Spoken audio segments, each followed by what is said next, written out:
What makes us good or evil? The Bible's viewpoint.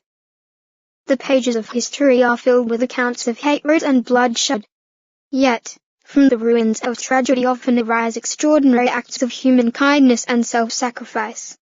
Why does one person become a cold-blooded killer and another become a warm-hearted humanitarian? Why do animalistic traits sometimes surface in human behavior? Imperfection and conscience. The Bible frankly states, the imagination of man's heart is evil from his youth. Genesis chapter 8 verse 21, thus, children are bent toward mischief. Proverbs 22:15. Foolishness is bound up in the heart of a boy, but the rod of discipline will remove it far from him. From birth, all of us are inclined to do wrong. Psalm 51:5 reads, "Look, I was born guilty of error, and my mother conceived me in sin." To do good requires effort, like rowing upstream against the current. Nevertheless, we are also endowed with a conscience. This inborn sense of right and wrong influences most of us to act within the bounds of human decency. For this reason, even those with no moral training may be known for their benevolence. Romans chapter 2 verse 14 and 15 states, "For when people of the nations, who do not have the law, these people, although not having law, are law to themselves. They are the very ones who demonstrate the matter of the law to be written in their hearts, while their conscience is bearing witness to them, and by their own thoughts they are being accused or even excused." However, as noted above, our inclination toward wrongdoing can cause a conflict to arise within us. What else may influence us in our struggle between good and evil? Tainted environment. The chameleon changes color to match its environment.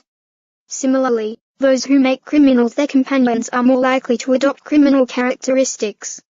The Bible warns, you must not follow after the crowd for evil ends. Exodus 23. It goes on to say, you must not follow after the crowd to do evil, abs you must not pervert justice by giving testimony to go along with the crowd. On the other hand, frequent association with those who are honest, just, and morally upright promotes the doing of good.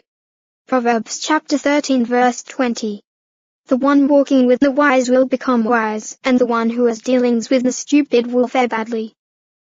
However, we cannot consider ourselves safe from the influence of evil just because we do not personally associate with those who are involved in wrongdoing. Because of our imperfection, evil may lurk in the recesses of our mind, waiting for an opportunity to assert itself.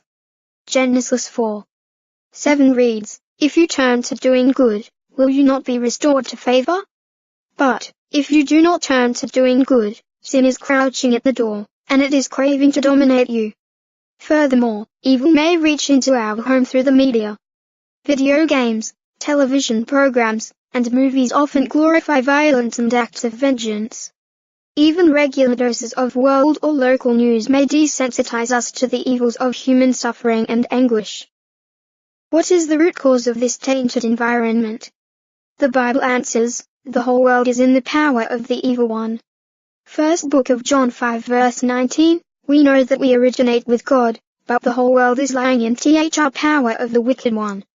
This evil one, Satan the devil, is exposed in the scriptures as a liar and a mindslayer. He propagates evil through the influence of his world. With all these factors shaping our attitudes and actions, some may reason that they are not to blame for their evil acts. What, though, is the reality? Just as a steering wheel controls the direction of a car and a rudder controls the direction of a ship, the mind controls the body. Good or evil, the choice is yours. Every deliberate act, good or evil, is preceded by a thought. Sowing positive and virtuous thoughts reaps good fruitage.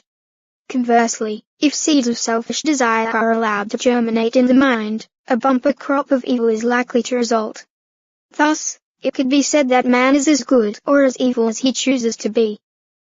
Happily, the Bible indicates that goodness could be learned. Love is the compelling force to do what is good, since love does not work evil to one's neighbor. Romans 13 verse 10. Love does not work evil to one's neighbor, therefore, love is the law's fulfillment. When we cultivate love for people, it is unthinkable for us to act in an evil way toward anyone. That is what Ray, from Pennsylvania, USA, learned.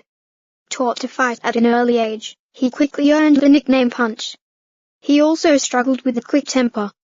With the application of Bible principles, however, he gradually made changes.